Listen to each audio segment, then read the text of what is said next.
আলহামদুলিল্লাহি রাব্বিল আলামিন ওয়াসসালাতু ওয়াসসালামু আলা সাইয়্যিদিল মুরসালিন আম্মা বা'দ ফাআউযু বিল্লাহি মিনাশ শাইতানির রাজিম বিসমিল্লাহির রহমানির রহিম সালাতু ওয়াসসালামু আলাইকা ইয়া রাসূলুল্লাহ ওয়া আলা আলিকা ওয়া আসহাবিকা ইয়া হাবিবাল্লাহ সালাতু ওয়াসসালামু আলাইকা ইয়া নবিয়াল্লাহ ওয়া আলা আলিকা ওয়া আসহাবিকা ইয়া নূরাল্লাহ। আমার প্রাণপ্রিয় মাদানী চ্যানেল বাংলার দর্শক শ্রোতা, আপনাদেরকে জানাই আন্তরিক শুভেচ্ছা ও মোবারকবাদ। আলহামদুলিল্লাহ, মাদানী চ্যানেল বাংলার পর্দায় ধারাবাহিক অনুষ্ঠান আল্লাহর বন্ধু। আসুন আমরা ইনশাআল্লাহ আজকের অনুষ্ঠানের শুরুতে দুরূদে পাক পাঠ করার যে ফজিলত রয়েছে সেই সম্পর্কিত একটি চমৎকার হাদিসে মোবারকা শ্রবণ করি। কানজুল উম্মাল কিতাব, হাদিস নম্বর 2236 নম্বর। উম্মুল মুমিনিন হযরত সৈয়দাতুনা আয়েশা সিদ্দিকা রাদিয়াল্লাহু তাআলা আনহা থেকে বর্ণিত, নবী করিম রউফুর রহিম সাল্লাল্লাহু আলাইহি ওয়া আলিহি ওয়াসাল্লাম ইরশাদ করেন, যে ব্যক্তি জুমার দিনে আমার প্রতি দুরূদ শরীফ পাঠ করবে তবে কিয়ামতের দিন তার শাফাআত আমার দয়াময় দায়িত্বে হবে। সুবহানাল্লাহ।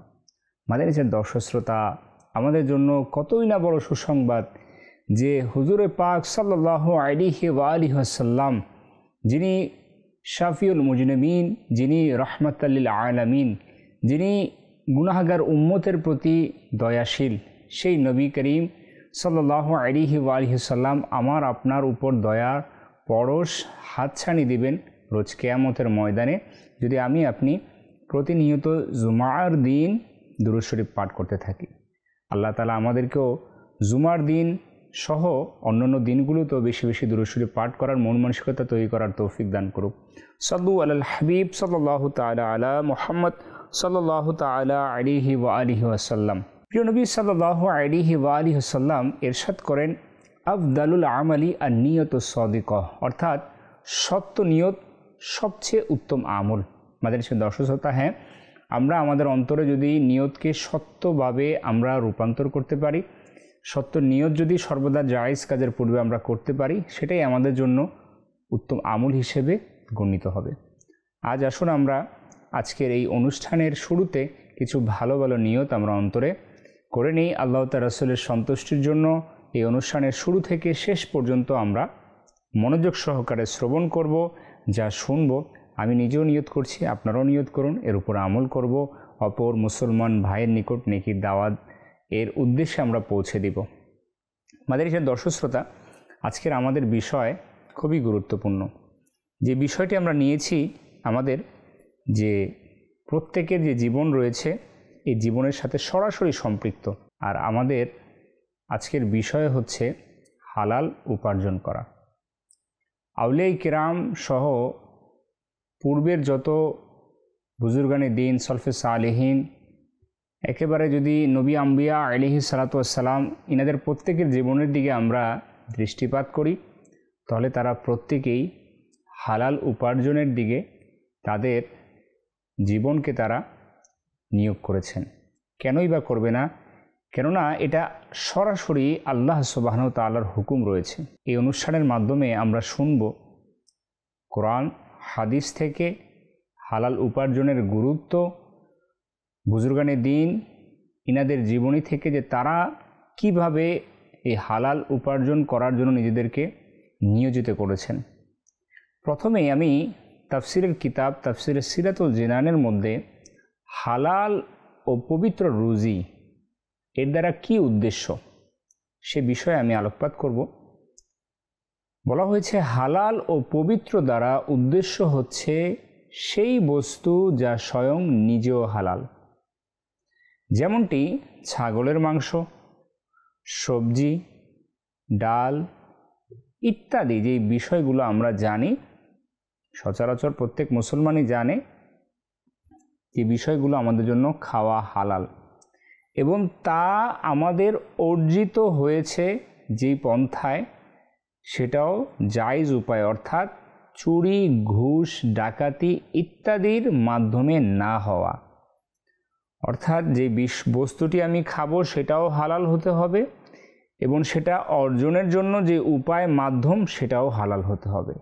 তাহলেই এটার মাধ্যমে আমার হালাল যে উপার্জন সেটা আদায় হবে, শরীয়তের যে হুকুম রয়েছে সেটা আমার পালন করা হবে। হযরত ইয়াহইয়া বিন মুআজ রাহমাতুল্লাহ তাআলা আলাইহি বলেন, আনুগত্য আল্লাহ পাকের যেই ভান্ডারের মধ্যে লুকায়িত, আর এর চাবি হলো দোয়া।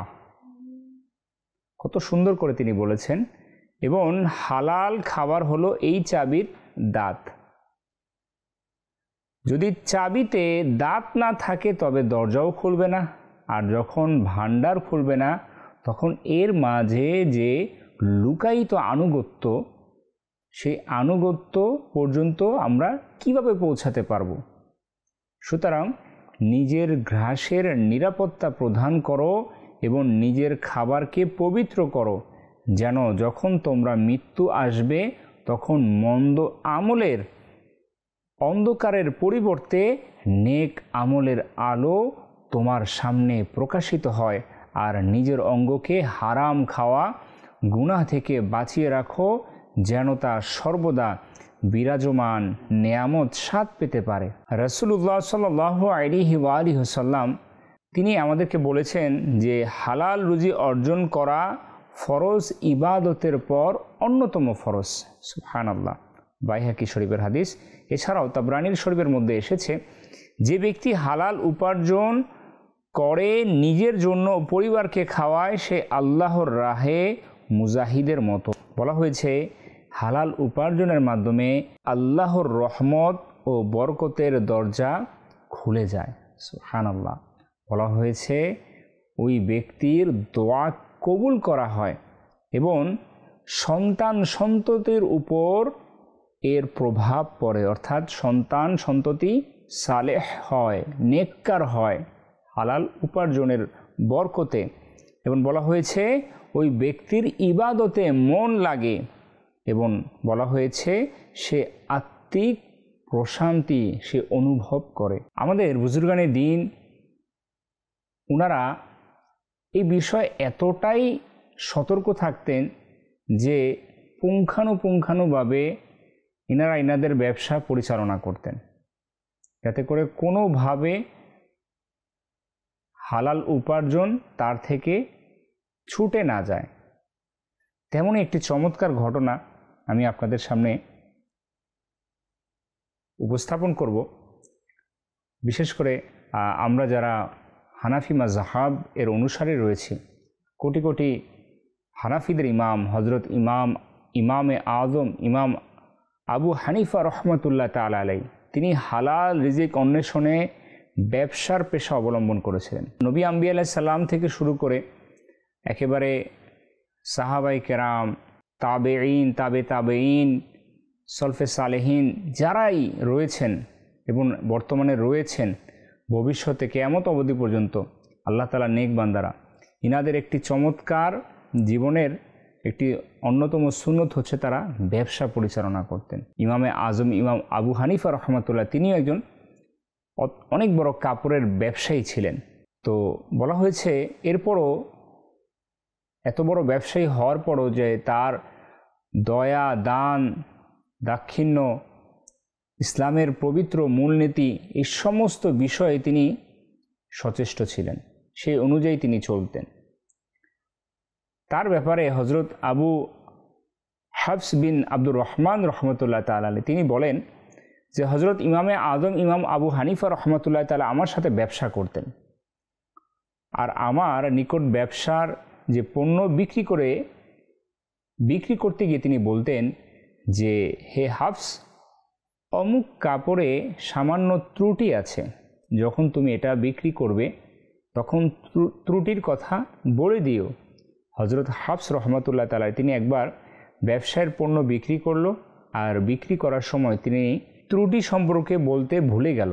যখন হযরত ইমামে আজম আবু হানিফা রহমতুল্লাহ তাআলা আলাইহি তিনি জানতে পারলেন, তখন তিনি রহমতুল্লাহ তাআলা সমস্ত কাপড়ের মূল্য তিনি সদকা করে দিলেন। কেননা আল্লাহ তাআলার তরফ থেকেই তো রিজিক আসে, আল্লাহ তাআলা বান্দাকে রিজিক প্রদান করেন। বান্দার প্রচেষ্টা, বান্দার পরিশ্রম, সেটা হচ্ছে রিজিক অর্জনের মাধ্যম হয়ে থাকে।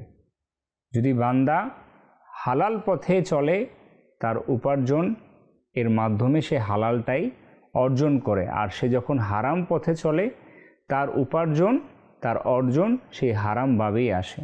এখন বান্দার মার্জি, বান্দা কোনভাবে অর্জন করবে।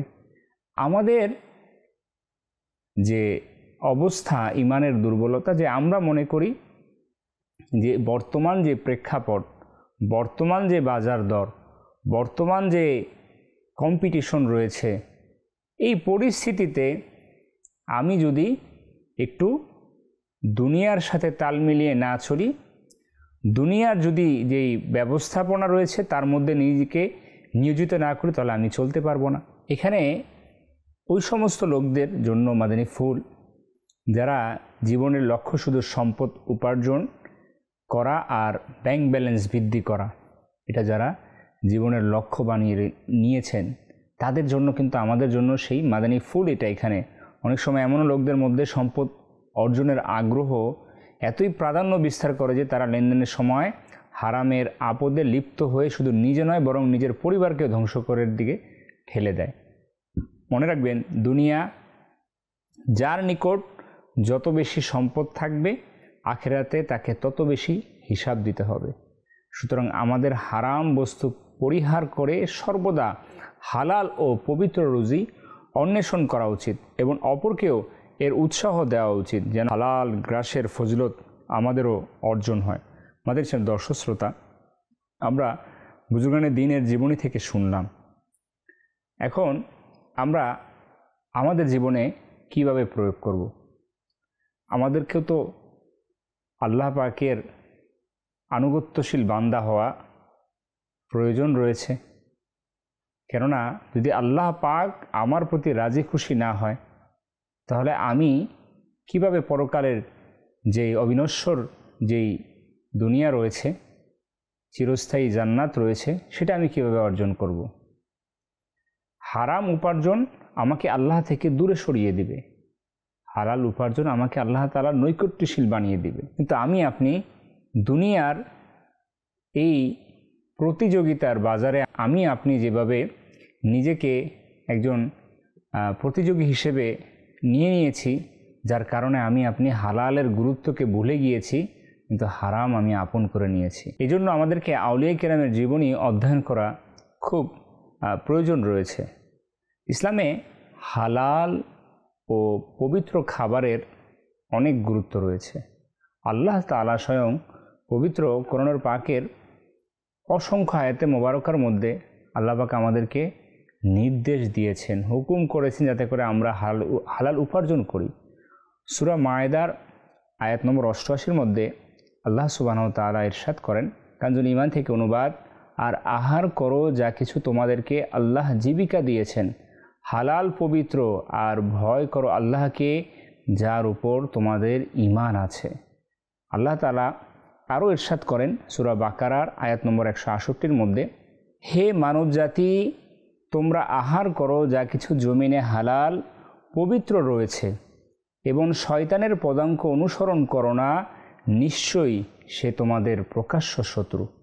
আমাদের যে দর্শক শ্রোতা, এই যে আয়াতে মোবারকার মধ্যে আমরা শুনতে পারলাম যে আল্লাহ তাআলা আমাদেরকে যে আমরা আহার করি, যে খাবার খাই, তা আল্লাহ তাআলা আমাদেরকে হালাল উপার্জনের মাধ্যমে সেটাকে অর্জন করার জন্য হুকুম দিয়েছেন এবং আমাদেরকে বিশেষ করে শয়তানের পদাঙ্ক অনুসরণ করার জন্য নিষেধ করেছেন।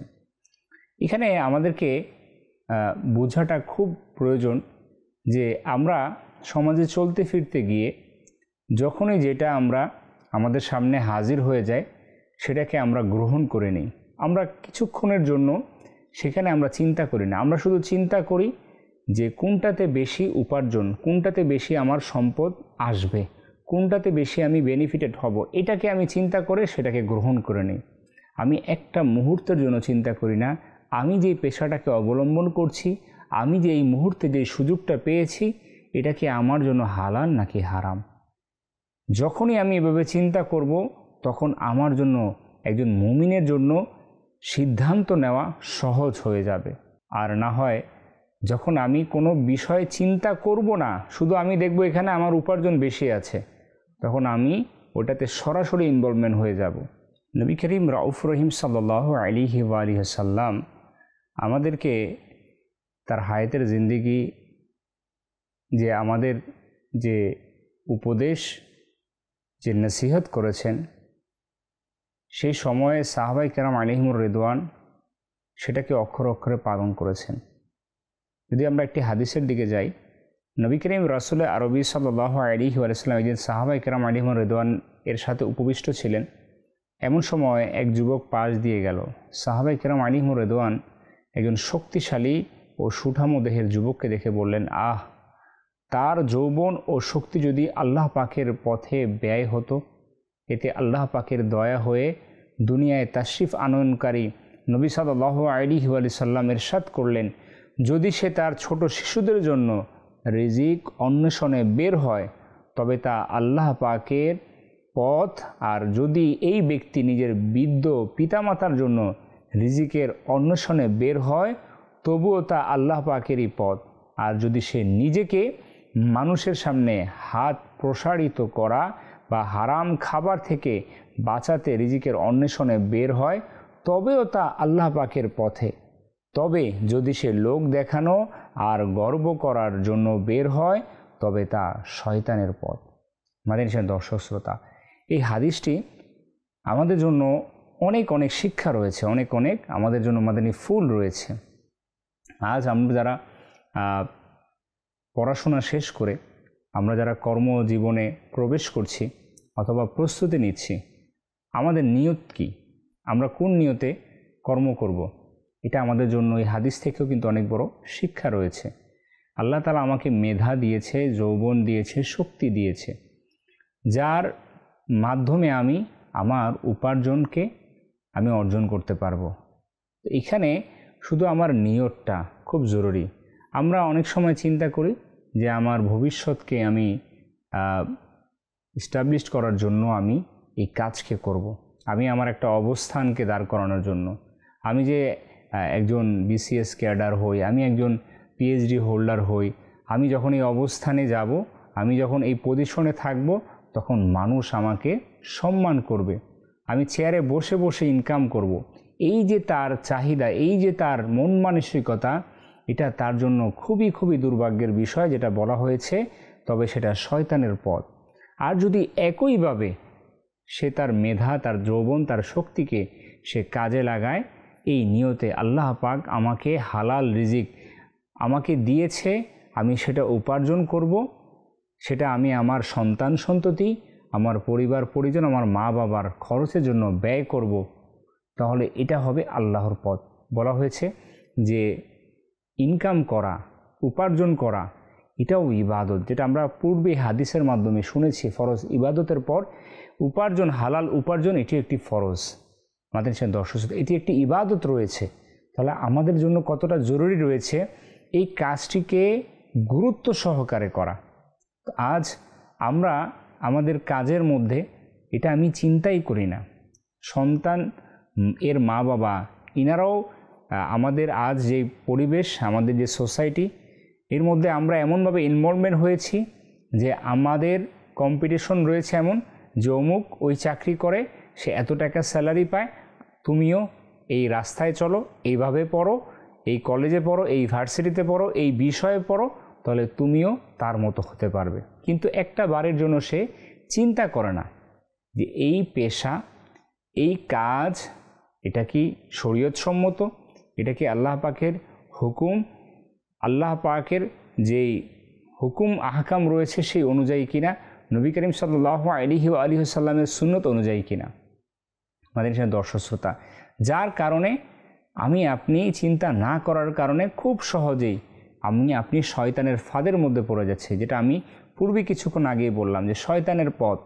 এই কাজগুলো এমনই যে আজ আমাদের সমাজের মধ্যে দুনিয়ার চাকচিক্যতা আমরা দেখছি, ভাবছি এটাই হচ্ছে মাধ্যম, এটাই উপার্জনের সর্বশ্রেষ্ঠ পন্থা। আর যার কারণে আমি আপনি ওইটাকে ফলো করতে গিয়ে আমি আপনি হারামের দিকে ঢুকে যাচ্ছি। আমাদের যে দর্শক শ্রোতা, এই জন্য আমার আপনার হালাল উপার্জনে কিছু করণীয়, কিছু পন্থা, এটা আমাকে আপনাকে ঠিক করতে হবে।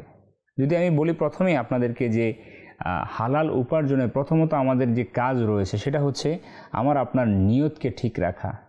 যদি আপনি রুজি এর উপার্জনের জন্য আমার আপনার যদি নিয়তকে ঠিক করে নিই, তাহলে এই রুজি, এই রিজিক শুধু দুনিয়া না, এটা আমার জন্য আখেরাতের এটা অনেক বড় একটা নাজাতের মাধ্যম হবে।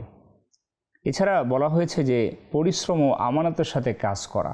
আমি যেই কাজই করব না কেন আমি সেটা পরিশ্রমের সাথে এবং আমানতদারের সাথে করব। বলা হয়েছে দ্বীনি জ্ঞান অর্জন করে পেশায় হারাম বিষয় এড়িয়ে চলা। প্রত্যেকটা কাজের মধ্যে কোনো না কোনোভাবে হারাম এর ব্যবস্থা রয়েছে এবং হারাম এর সংমিশ্রণ হয়ে যায়। তবে আমার আপনার মধ্যে দ্বীনি জ্ঞান যদি অর্জন হয়ে থাকে তাহলে সেই বিষয়টাকে এড়িয়ে যাওয়া, সেই বিষয়টাকে বাদ দিয়ে দেওয়া আমার জন্য সহজ হবে।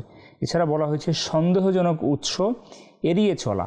হ্যাঁ, অবশ্যই যেটা আমার আপনার মধ্যে সন্দেহ হবে না, এখানে আমি গেলে আমি হারামের মধ্যে ইনভলভ হয়ে যাব, এখানে আমার টাকা ইনভেস্টমেন্ট করলে আমার জন্য সেটা হারাম হয়ে যাবে। যেখানে সন্দেহ আমার অনুভূতি হবে সেখান থেকে বেঁচে থাকা। এরপর বলা হয়েছে বেশি করে দোয়া করা আল্লাহ পাকের দরবারে, যে আল্লাহ আমাদের হালাল রিজিক দান করো এবং হারাম থেকে বাঁচাও। দোয়াকে সব সময় সর্বদা জারি রাখা।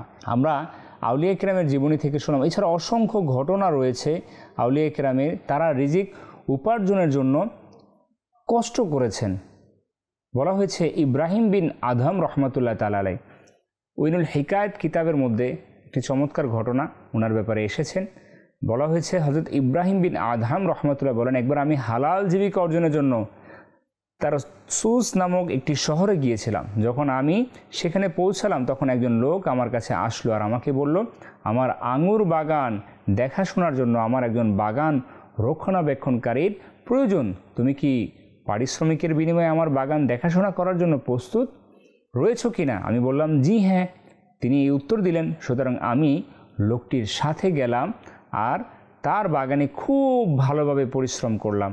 একদিন বাগানের মালিক তার বাগানে কয়েকজন বন্ধু নিয়ে সে সেখানে আসলো এবং আমাকে ডেকে বলল, আমাদের জন্য সবচেয়ে ভালো কিছু মিষ্টির আঙ্গুর নিয়ে আসো। এ কথা শুনে আমি প্রচুর পরিমাণে আঙ্গুর এনে তার সামনে রাখলাম। মালিক যখন আঙ্গুর খেলো তখন তার টক লাগলো আর সে আমাকে বলল, হে বাগানের তত্ত্বাবধায়ক, তোমার জন্য আফসোস, তুমি এই বাগানে অনেক দিন ধরে কাজ করছো আর এখন পর্যন্ত তুমি টক ও মিষ্টি আঙুর চিনতে পারো না, যদিও তুমি দিন রাত এখান থেকে অনেক আঙুর খেয়েছো। ইব্রাহিম বিন আদম তিনি বলছেন, আমি বাগানের মালিককে বললাম, আল্লাহর শপথ, আমি আজ পর্যন্ত তোমার বাগানের একটি আঙুরও খাইনি, কারণ আমি বাগানের যত্ন নিতে এসেছি, সেজন্য আমি টক ও মিষ্টি আঙুরের মধ্যে পার্থক্য করতে পারিনি। আল্লাহু আকবার। এই কথা শুনে বাগানের মালিক তার বন্ধুদের বললেন, এর চেয়ে কি বেশি কোনো আশ্চর্যের বিষয় কিছু হতে পারে যে একজন ব্যক্তি এত বিশ্বস্তভাবে বাগানের দীর্ঘকাল রয়েছে আর সে সেখান থেকে একটি দানাও খায়নি? এই ব্যক্তি তো ইব্রাহিম বিন আদম রহমতুল্লাহ তাআলার মতো পরেজগার মনে হচ্ছে। আল্লাহু আকবার। এই বাগানের মালিক জানতো না যে ইনি হলেন হজরত ইব্রাহিম বিন আদহাম রহমতুল্লাহ তাআলা আলাইহি। হজরত ইব্রাহিম বিন আদহাম রহমতুল্লাহ তাআলা আলাইহি বললেন, এরপর আমি আমার কাজ শুরু করলাম আর মালিক সেখান থেকে চলে গেল। প্রিয় ইসলামী ভাইরা, এই ঘটনাটি উইনুল হিকায়াত কিতাবের মধ্যে রয়েছে। সত্য একটি ঘটনা এবং অনেক অনেক শিক্ষণীয় একটি ঘটনা রয়েছে আমাদের জন্য, যারা আমরা কারো না কারো অধীনস্থ হয়ে কাজ করে থাকি। কোনো ফ্যাক্টরিতে, কোনো অফিসে, কোনো কলকারখানায়, কোনো বাড়ির মধ্যে। তো একজন অধীনস্থ যিনি রয়েছেন তার জন্য কত বড় নসিহত, কত বড় শিক্ষা, যে তার যে কাজ রয়েছে সে সেই কাজের মধ্যে নিজেকে নিয়োজিত রেখেছে, এর বাহিরে ডানে বামে করার কোনো সুযোগ তার নেই। এটা কত বড় আল্লাহ পাকের দয়া যে একটা বারের জন্য তিনি আঙ্গুরের ফল কখনো তিনি মুখে দিয়েও দেখেননি। কতটা নফসকে তারা শাসন করেছেন, তাদের ঈমান কত বড় মজবুত ছিল। আমাদের সে দর্শক শ্রোতা, আমরা আল্লাহ পাকের ওলিদের জীবনী যতই পড়ব ততই আমাদের ঈমান মজবুত হবে, ততই আমাদের জন্য সহজ হবে। আজ যেহেতু আমরা আমাদের বিষয় রেখেছি হালাল উপার্জন, আর আমাদের জীবন উপার্জন একটা বড় সময় আমাদের জীবন অতিবাহিত হয়। একটা মানুষ তার জীবনের একটা বড় অংশ সে কোনো না কোনো কাজের মধ্যে উপার্জনের জন্য সে শেষ করে দেয়।